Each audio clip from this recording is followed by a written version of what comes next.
발달해서 사람의 몸을 자세히 들여다봅니다.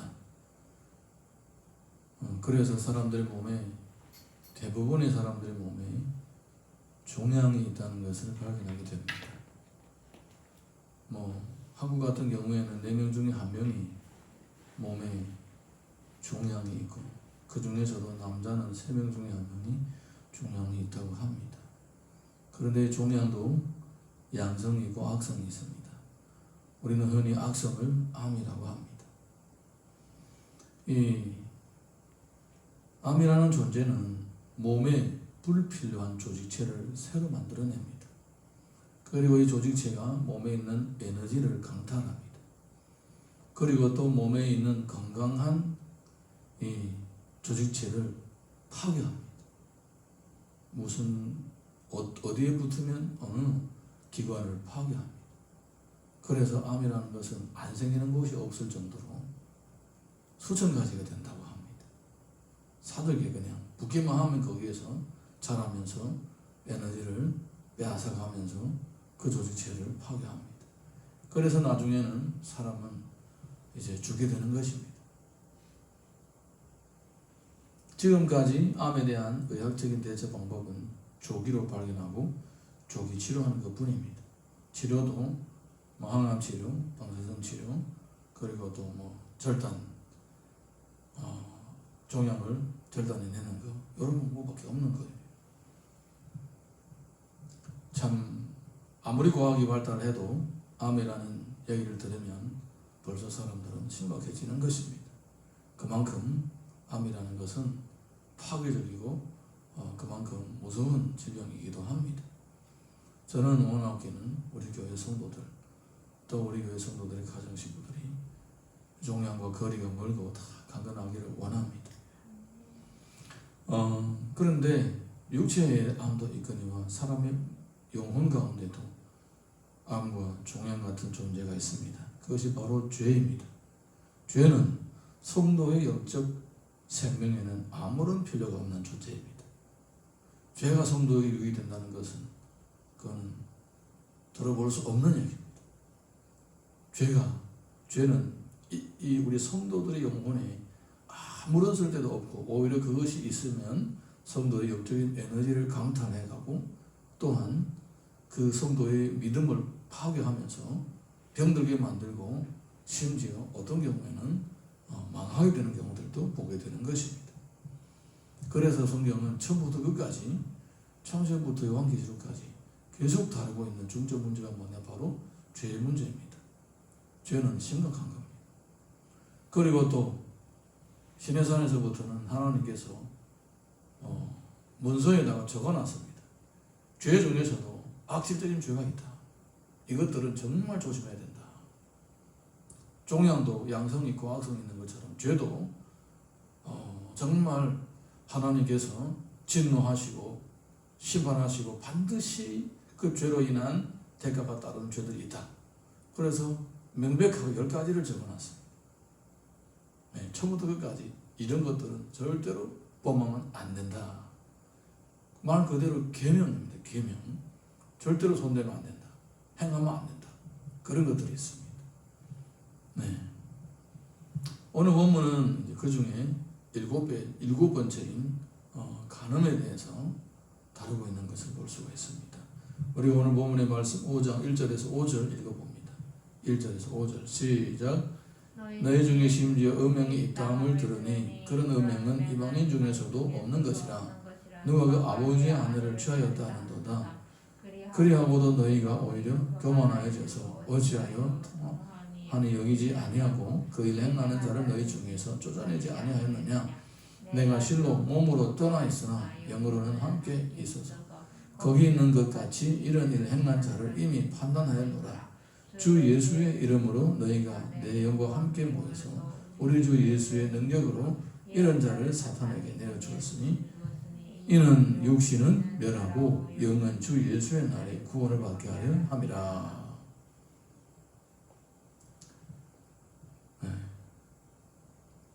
음행의 죄는 자신에게도 문제가 되거니와 공동체에도 문제가 됩니다. 음행의 죄는 성경에서는 용납하지 말라고 했습니다.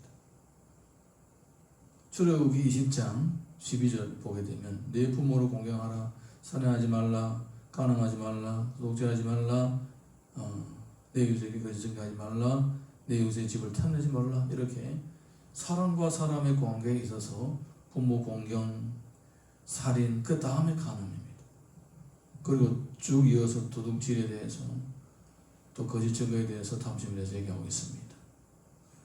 그만큼 10계명 중에 절대로 손대면 안 되는 그런 계명.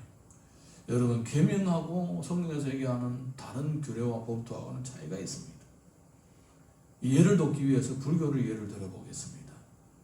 불교 같은 경우에는 내가 중질하겠다 그러면 가서 머리를 깎습니다. 남자든 여자든 가서 머리를 깎습니다. 머리를 깎기 전에 불교도 나름대로의 계명이 있습니다. 8개인가? 그래서 저 8개가 나왔던 것 같아요. 8개인가 5개가 있어요. 절대로 하면 안 되는 거 있습니다. 그래서 이것들을 지키겠느냐 물어봅니다. 예, 지키겠습니다 하면 그 다음 머리를 깎습니다. 그런데 그 죄를 졌으면 어떻게 하느냐? 그 죄를 졌으면 어떻게 하느냐? 그러면 그 계명을 범함으로 인해서 내가 이제 중질하겠다라고 약속한 그 약속을 파기한 것입니다. 그러면 어떻게 했느냐? 회개를 하고 다시 와가지고 내가 지키겠다라는 약속을 다시 시작하는 거예요. 성경에도 신명기가 있지 않습니까? 예. 하나님의 계명을 다시 얘기를 한다. 그런 얘기가 있는 것처럼 다시 와가지고 내가 이제부터 지키겠다라고 약속을 해야 그 다음에 이제 중으로서 다시 또 수도의 생활을 시작하는 것입니다. 그런데 우리 성도들은 그렇지 않아요. 죄를 져도 그냥 하나님 앞에 죄를 졌습니다 하고 돌아와가지고는 또 그대로 신앙생활을 합니다. 나 다시는 죄를 짓지 않겠습니다라는 이런 철저한 다짐이 없이 하는 거예요. 신명기가 왜 나왔겠습니까? 40년 동안 율법을 안 지키는 백성들에게 이제부터는 그렇게 하면 안 되다라는 것은 다시 다짐을 받는 거예요. 그게 신명기입니다. 할렐루야. 여러분, 계명이라는 것이 바로 그런 거예요. 심각한 겁니다. 그 계명을 범하면 내가 지금까지 하나님 앞에 바로 서겠다라는 약속 전체가 깨지는 거예요. 네. 그 중에 하나가 음행이 포함되어 있다는 겁니다. 음행은 심각한 죄입니다. 고린도전서 6장 18절 보게 되면 음행을 피하라. 사람이 범하는 죄마다 몸 밖에 있거니와 음행하는 자는 자기 몸에 죄를 짓느니라. 성경의 다른 죄들을 보게 되면 이렇게 손으로 지거나 눈으로 지거나 발로 죄를 짓는다라고 얘기했는데 마음으로 죄를 짓는다 했는데 음행죄만은 몸으로 죄를 짓는다 이렇게 얘기를 하고 있습니다. 그 특징을 얘기해 주고 있습니다. 고린도전서 6장 19절 내에서 20절 보게 되면 너희 몸은 너희가 하나님께로부터 받은 바 너희 가운데 계신 성령의 전인 줄을 알지 못하느냐? 너희는 너희 자신의 것이 아니라 값으로 산 것이 되었으니 그런즉 너희 몸으로 하나님께 영광을 돌리라. 예. 우리는 예수님을 믿음으로 하나님의 성전이 되었습니다. 그런데 만약에 음행의 죄를 지면 이 성전을 더럽히는 것이 되는 거예요. 그러면 성령의 계심을 거스르게 되는 거예요. 성령님을 불편하게 만드는 것입니다. 성령의 역사를 막아버리는 거예요. 성령의 역사를 몸을 더럽힌다는 겁니다. 그러니까 바로 이어서 성경에서는 내 몸을 하나님의 성전으로서 온전히 드리라고 하는 것입니다. 사랑하는 성도 여러분, 우리의 몸은 하나님의 성전인 것을 명심하십시오. 그리고 죄를 짓는 데에 쓰는 것이 아니라 하나님의 거룩한 일에 헌신할 수 있기를 예수님 이름으로 축복합니다. 거룩한 전이니까 거룩한 일에 헌신하는 것은 너무나도 당연한 것입니다. 이렇게 음행의 죄를 언급하면서 또 6절에서 8절 이어서 이렇게 했습니다. 시작. 너희가 자랑하는 것이 옳지 아니하도다. 적은 누룩이 온 덩어리에 퍼지는 것을 알지 못하느냐? 너희는 누룩 없는 자인데 새 덩어리가 되기 위하여 묵은 누룩은 내버리라. 우리의 유월절 양곧 그리스도께서 희생되셨느니라. 이러므로 우리가 명절을 지키되 목은 누르고도 말고 악하고 악에 찬 누룩으로도 말고 누룩이 없는 오직 순전함과 진실함의 떡으로 하자. 죄는 누룩과 같다라고 했습니다. 그것을 놔두면 결국은 확장되어서 전체를 썩게 만든다는 것입니다. 마가복음 8장 보게 되면 예수께서 경고하여 이르시되 삼가 바리새인들의 누룩과 헤롯의 누룩을 주의하라. 잘못된 교훈은 잘못된 사람들에게서 나옵니다. 잘못된 행실도 그 잘못된 생각과 마음에서 나오는 것입니다. 그 잘못된 것들이 그 사람에게서만 그치는 것이 아니라 그 주변에 딸려 있는 사람들에게도 악영향을 끼치는 것입니다. 그래서 그런 사람들은 교회에서 발생하게 되면, 교회에서 그런 사람들이 나오면 그냥 내버려 두지 말라고 얘기하는 거예요. 왜냐하면 그 한 사람만 망하는 것이 아니라 온 공동체에 악영향을 끼치게 되고 믿음의 연약한 자들까지도 전부 다 넘어지게 된다는 겁니다. 수려고를 할 때에 보게 되면 10명의 범죄가 60만 명을 망하게 만들었습니다. 그 60만 명 중에 살아남은 사람이 2사람밖에 없어요. 갈렙과 여호수아입니다. 이게 바로 죄악의 심각성입니다. 물론 이 가는 죄하고는 다른 죄지만 죄란 자체가 그런 거예요. 그래서 절대 내두지 말라라고 하는 것입니다.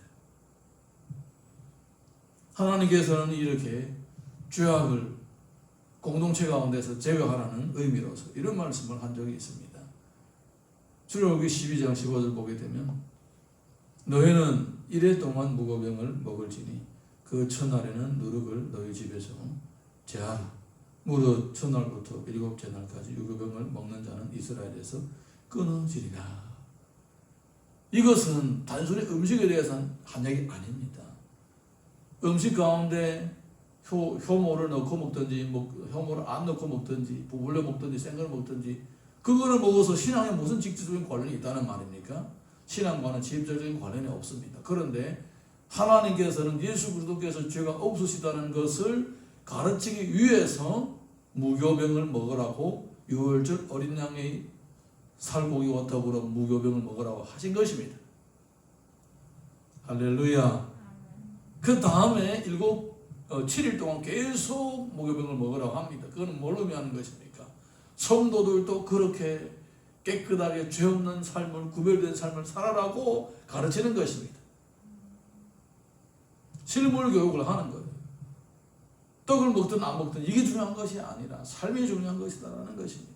그렇게 공동체 가운데는 떡 속에다가, 만족 속에다가 이 효모를 넣으면 안 되는 것처럼 신앙생활 가운데, 성도의 삶 가운데 죄가 들어오면 안 된다는 것을 거기에서 가르쳐주고 있는 것입니다. 죄는 자신을 망하게 할 뿐만 아니라 공동체에도 파괴하게 되는 것입니다. 그러므로 죄는 철저하게 없애야 됩니다. 우리가 이어서 9절에서 15절, 13절 읽어보겠습니다. 시작. 내가 너에게 쓴 편지에 음행하는 자들을 사귀지 말라 하였거니와 이 말은 이 세상에 음행하는 자들이나 탐하는 자들이나 속여 빼앗는 자들이나 우상 숭배하는 자들을 도무지 사귀지 말라 하는 것이 아니니 만일 그리하려면 너희가 세상 밖으로 나가야 할 것이라. 이제 내가 너희에게 쓴 것은 만일 어떤 형제를 일컫는 자가 음행하거나 탐욕을 부리거나 우상 숭배를 하거나 모욕하거나 술 취하거나 속여 빼앗거든 사귀지도 말고 그런 자와는 함께 먹지도 말라 함이라. 밖에 있는 사람들을 판단하는 것이야 내게 무슨 상관이 있으리요마는 교회 안에 있는 사람들이야 너희가 판단하지 아니하랴. 밖에 있는 사람들은 하나님이 심판하시려니와 이 악한 사람은 너희 중에서 내쫓으라. 음행을 저지른 악한 사람은 교회에서 내쫓으라 이 얘기입니다. 하나님은 자비로우신 하나님이 아니신가? 이렇게 생각할 수도 있습니다. 마태복음 18장 8절에서 9절 보게 되면 이런 내용이 있습니다. 만일 내 손이나 내 발이 너를 범죄하게 하거든 찍어내버리라. 장애인이나 다리 저는 자로 영생에 들어가는 것이 두 손과 두 발을 가지고 영원한 불에 던져지는 것보다 나으니라. 만일 내 눈이 너를 범죄하게 하거든 빼어내버리라. 한 눈으로 영생에 들어가는 것이 두 눈을 가지고 지옥 불에 던지는 것보다 나으니라. 때로는 일부분을 희생하고 전체를 살리는 결단도 필요합니다. 이것은 성경에서 우리들에게 가르쳐주고 있는 원리입니다. 한 사람을 놓고 말할 때에 만약에 그 손이 범죄하게 한다면 손을 찍어버리라. 눈이 범죄하게 한다면 눈을 파버리라. 발이 범죄하게 한다. 발을 찍어버리라. 이 말은 무슨 말입니까? 사람이 죄를 짓고 살지 않는 사람이 어디 있습니까? 예수님을 믿으면 전부 다 장애자가 되는 거예요. 그것도 중증장애자가 되는 거예요. 중증장애자 되는 거예요. 그러면 다 이렇게 지체를 찍어버리는 잔인한 인간으로 살아가라는 말인가? 그 말이 아니죠. 이 말은 예수님께서 하시고자 하는 의미는 뭐냐? 일부분을 희생하고 전체를 살리는 이런 결단이 필요하다는 것입니다. 때로는 일부분을 희생해서 전체를 살리는 이런 지혜가 필요합니다. 그런데 에스겔서 18장 23절 보게 되면 하나님께서 이렇게 말씀하십니다. 주 여호와의 말씀이니라. 내가 어찌 악인이 죽는 것을 조금인들 기뻐하랴. 그가 돌이켜 그 길에서 떠나 사는 것을 어찌 기뻐하지 아니하겠느냐. 하나님은 죄인을 멸하시는 것보다 그 죄인이 회개하고 돌아오는 것을 원하십니다. 아멘입니까? 마태복음 18장 15절에서 17절 보게 되면 내 형제가 죄를 범하거든 가서 너와 그 사람과만 상대하여 공고하라. 만일 들으면 내가 내 형제를 얻은 것이요 만일 듣지 아니하거든 한두 사람을 데리고 가서 두세 증인의 입으로 일마다 확정하게 하라. 만일 그들의 말도 듣지 않거든 교회에 말하고 교회의 말도 듣지 않거든 이방인과 세리와 같이 하여라. 무슨 얘기입니까? 이렇게 심각한 죄가 있을 때에 단독으로 찾아가라는 것입니다. 자존심 때문에. 그래가지고 이것은 옳지 않다라고 얘기를 해라는 것입니다. 그래도 안 들으면 두세 사람이 증인을 세워가지고 나만 그렇게 얘기하는 것이 아니라 봐라 다른 사람도 이렇게 생각한다. 이거는 윤리와 도덕의 문제고 혼자의 문제가 아니고 공동체의 문제다라는 것을 입증을 하라는 것입니다. 그래도 안 들으면 교회 전체에다 공개를 하고 교회 전체에서 이것을 판단하도록 하라는 것입니다. 왜 이렇게 많은 절차가 필요할까요? 될 수만 있으면 회개할 수 있는 돌아올 수 있는 충분한 기회를 주라는 것입니다. 할렐루야. 마태복음 18장 22절 관동복음 17장 4절 보게 되면 이런 내용이 있습니다. 예수께서 이르시되 내가 내게 이르노니 7번뿐 아니라 7번을 70번까지도 할지니라. 만일 하루에 7번이라도 내게 죄를 짓고 7번 내게 돌아와 내가 회개하노라 하거든 너는 용서하라 하시더라. 이 말은 무슨 말입니까? 사람이 죄를 짓고 내가 잘못했다라고 말만 해도 용서해 주라는 것입니다. 여러분 사람이 똑같은 죄를 7번을 질 뿐만 아니라 7번을 졌으면 그 사람이 그 죄를 회개하고 뉘우칠 결단이 있는 겁니까? 없는 겁니까? 없는 거예요. 어떻게 보면 그냥 입에다 발린 말만 하는 거예요. 그럼에도 불구하고 입으로 그 말을 뱉었다면 그것은 믿어주라는 것입니다. 여러분 여기까지 이렇게까지 하나님께서는 한 영혼에게 회개하고 돌아오라는 기회를 주는 것입니다. 그런데 만약에 죄를 짓고도 내가 잘못했다라고 고백하지 않는다라면 이것은 어쩔 수 없이 악성 종양으로서 판정을 받아야 된다라는 것입니다. 몸에 있는 양성 종양은 의사 대부분은 안 자르면 놔두라 합니다. 그냥 사람 몸에 종양이 많습니다. 선종은 다 놔둡니다. 그냥 그대로 커서 뭐 생활에 지장이 되고 아프거나 그래야 잘랐는지 그냥 놔둡니다. 악성 종양은 아무리 작아도 놔두면 안 돼. 바로 그 차이입니다. 그래 내가 잘못했다. 잘못했다고 얘기하면 내가 고치면 되는 거 아니야. 돌아서 똑같은 하루에 7번이나 해도 7번 잘못했다 해도 다 용서해 주라는 거예요. 그 말은 무엇입니까? 가망이 있다라는 겁니다. 웃으면 잘못했다는 거 알기만 해도 그 사람은 가망이 있다는 거예요. 사랑하는 성도 여러분, 이렇게까지 하나님께서 우리들에게 회개하고 돌아오고 기회를 주시는 것입니다. 이렇게 놀라운 하나님의 자비하심을 그냥 짓밟는 영혼들, 난 잘못한 것이 없다라고 이렇게 뻔뻔스럽고 이마가 단단하고 마음이 굳어있다면 그것은 악성종양으로 판정을 할 수밖에 없다라는 것입니다. 그리고 악성종양의 처리를 해야 된다는 겁니다. 여러분, 주님의 마음을 헤아릴 수 있기를 예수님 이름으로 축원합니다. 로마서 6장 23절 보게 되면 죄의 사역은 사망이라고 했습니다. 그리고 하나님의 은사는 그리스도 예수 우리 주 안에 있는 영생이라고 했습니다. 죄의 사역은 사망입니다. 개인만 죽을 뿐만 아니라 가정도 공동체도 파괴합니다. 명심하시기 바랍니다.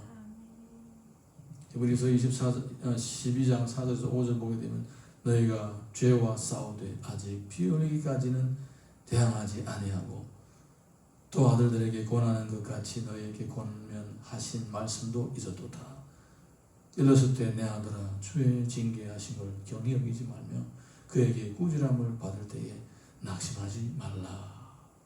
죄는 피 흘리기까지 대항해야 됩니다.